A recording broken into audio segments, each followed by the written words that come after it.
Okay, today we're talking about sadness, what sadness is. And I want to say that the reason for talking about this is to get a clearer idea of what purpose all of our emotions serve. In particular, today, how does sadness actually serve us? So, and hopefully we can get some sense of what to do when uncomfortable emotions are showing up. The understanding that I am coming to is that sadness it's like a signal to people around us that we are having emotional distress. We have emotional hurt and we need somebody to come towards us, right? We are in need of comfort. Little babies come into the world instinctively equipped with the ability to pout when they cry. I'm going to show a photo that I found on the internet, and just when you have a look at it, see what you feel. Physical sensations, emotions, just see what you notice in you when you take a look at this.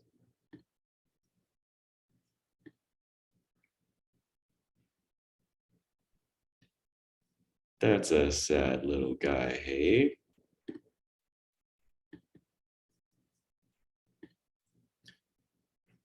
So he didn't have to learn how to do that pouting thing.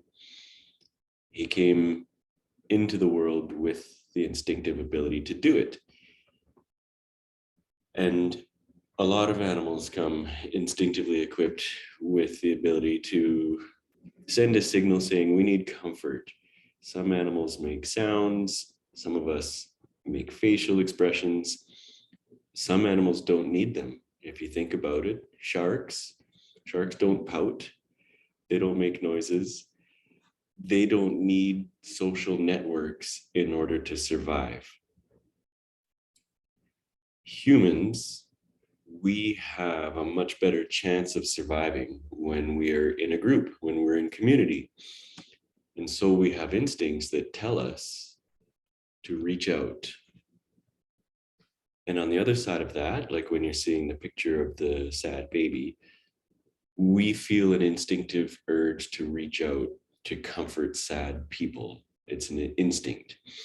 And you can see, people set up GoFundMe accounts to get help in hard times and receive piles of money from complete strangers.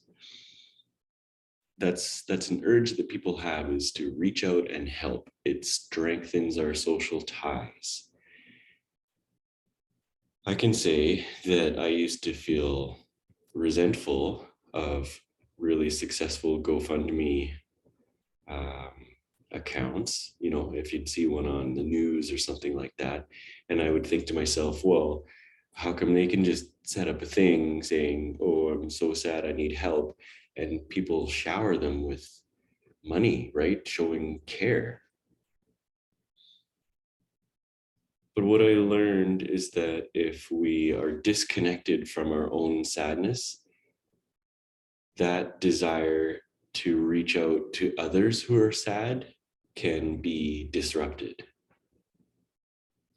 And that can happen if in our immediate family, when we're growing up, our sadness isn't met with comfort, giving of comfort, right? If instead it's met with anger or disinterest, then it disturbs the wiring, right, of that instinct to reach out, um, sending a signal for sadness, and also to respond with the desire to give comfort when we see somebody else who is sad. So as a grown-up, when I saw expressions of sadness, it felt sometimes agitating, irritating. I've done a lot of work. After a lot of work on the relationships that I have with my inner parts, I am more able to be with my own sadness now. And there's a few things that have helped that, right? So one is even just to know that to know sadness is instinctive. Also having a supportive group who won't reject me if I show sadness, that helps a lot. Practicing recognizing sadness when it shows up, that helps. Practicing grieving, I think might help the most. Because there have been times when I felt like nobody was there for me in my sadness. And now what I've learned is that if I am feeling sad, I can reach out to other people, some people, and I can show up for myself. It's still not comfortable. It's not meant to be comfortable, but it is possible. And now that it's more possible for me to give and receive comfort in sadness, it makes it more possible to be with others when they're sad, which is the whole goal here, is to become more comfortable being with discomfort. Yeah, and that brings me to the tool for today, which has a name that's more complicated than I think it needs to be, but this is what some people have come up with. The acronym is SUDS, S-U-D-S, Subjective Units of Distress. All it is rating your feelings from 0 to 10. 0, I feel peaceful and calm. 10, I am on the verge of an emotional breakdown. Somewhere in the middle, we have 5, which is more like I am feeling upset and uncomfortable. I am still functional. Okay, so with sadness, with any emotion, positive or negative, if we take the step of giving it a rating from 0 to 10, all of a sudden, already what we've done is we've connected to some of the other tools that we've been learning here in our work. One of them is the 8 C's, which we've talked about.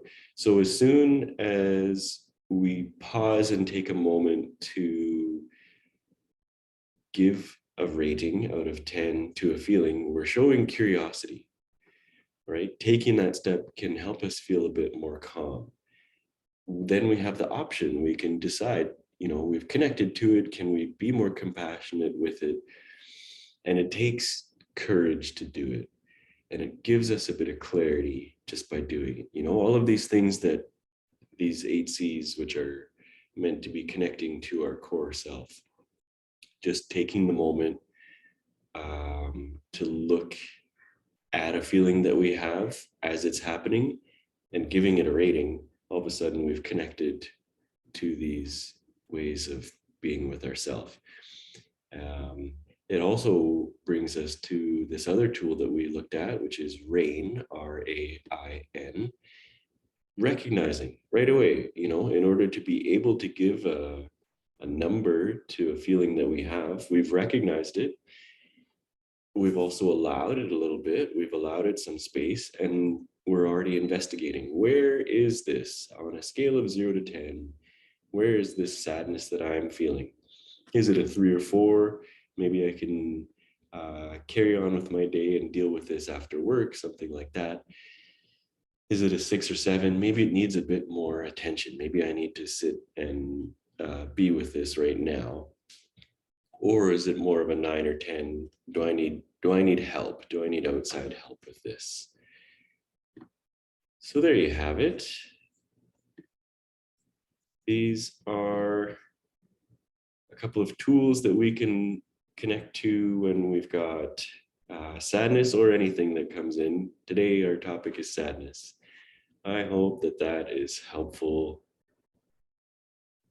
for you.